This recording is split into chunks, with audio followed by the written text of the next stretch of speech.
entirety. There will be a separate publication of 3 or 4 volumes because there is so much material. A new publishing house will publish these memoirs with the cooperation of the Moscow archives. On August 31st at 4 p.m. there will be a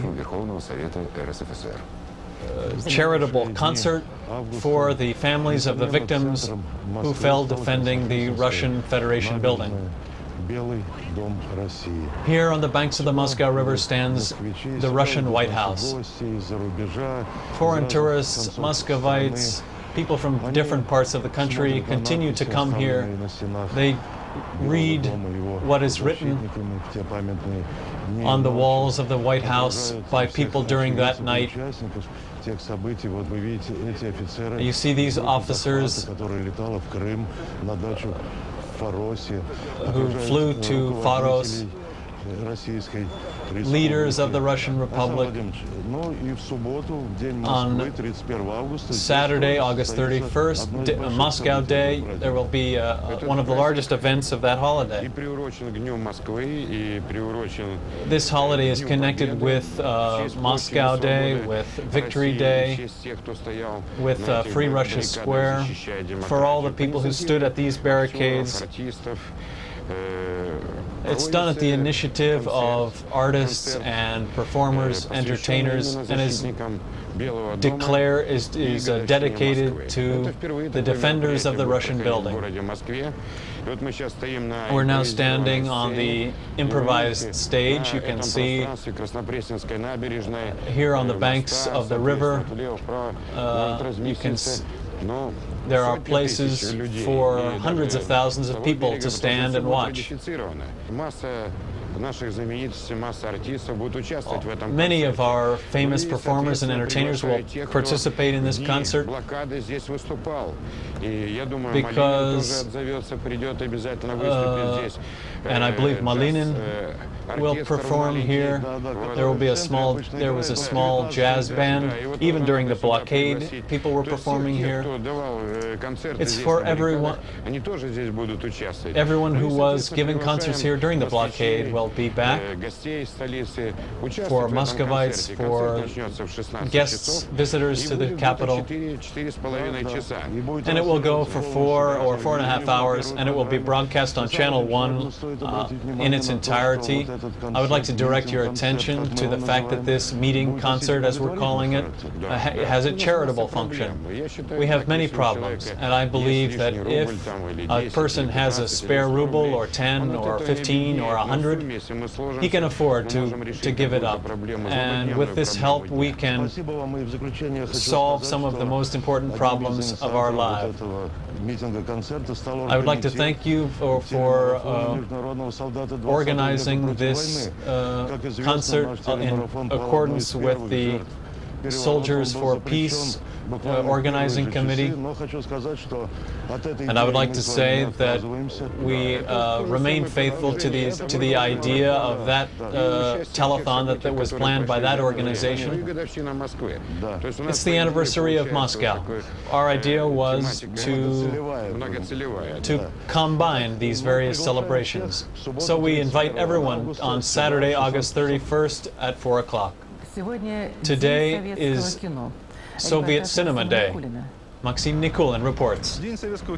Soviet Film Day. Whether it's a holiday or not, I don't know. I think that it is a day, not so much a holiday, as to reflect on the state of cinematography in our country.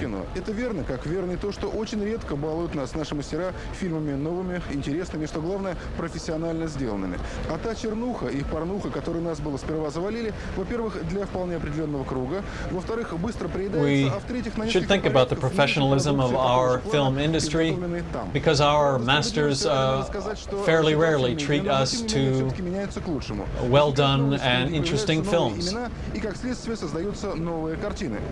But new films are being shot now, and there will be a premiere today on Soviet Film Day. The film is Ivan the Terrible. Mr. Kavkadze played the main role in the film.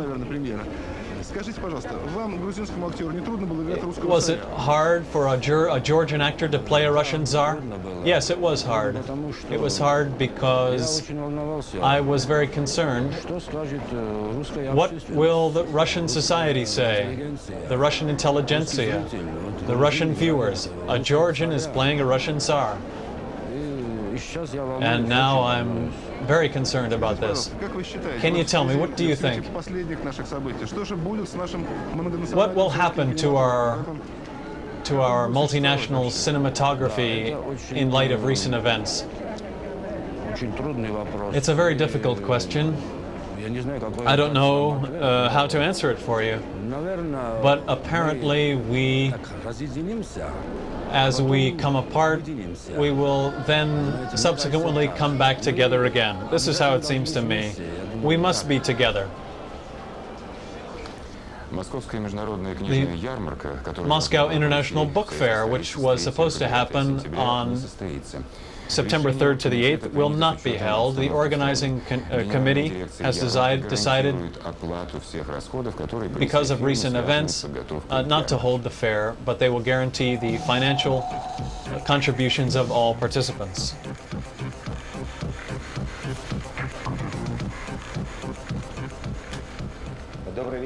Good evening.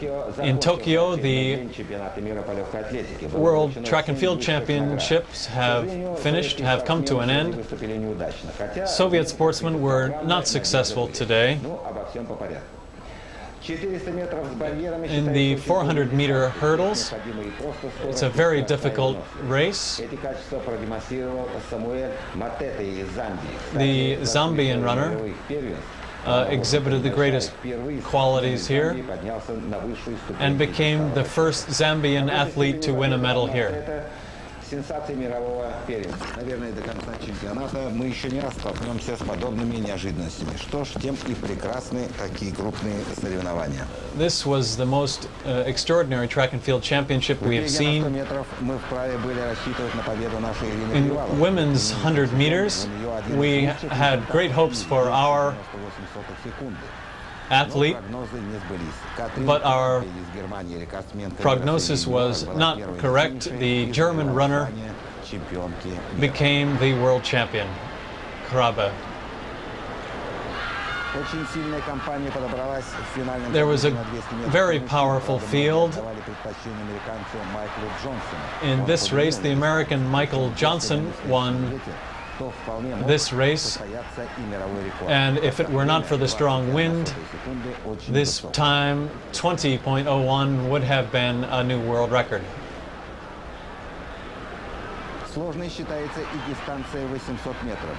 The 800 meters,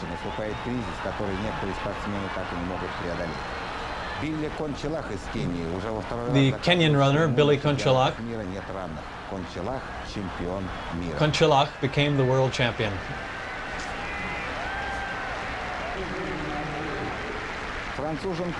The French runner won the gold medal. Our team did not win any medals in this race.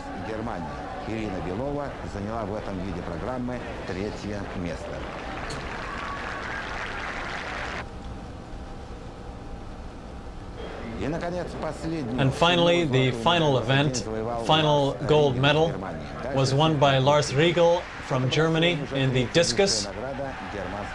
This was the third gold medal for Germany at the World Championships.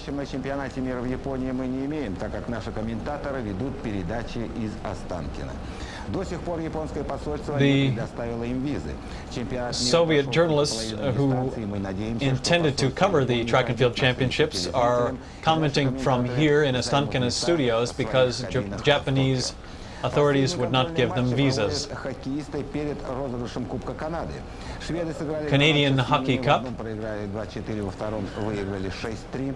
Едва прилетев в Канаду, наша сборная вышла на лед и Our Soviet team турнира канадцами и проиграла lost the first match 4-2. Today, the USSR and Canadian all-star teams will play again today. In California, the motocross championships in 50 cubic centimeters class.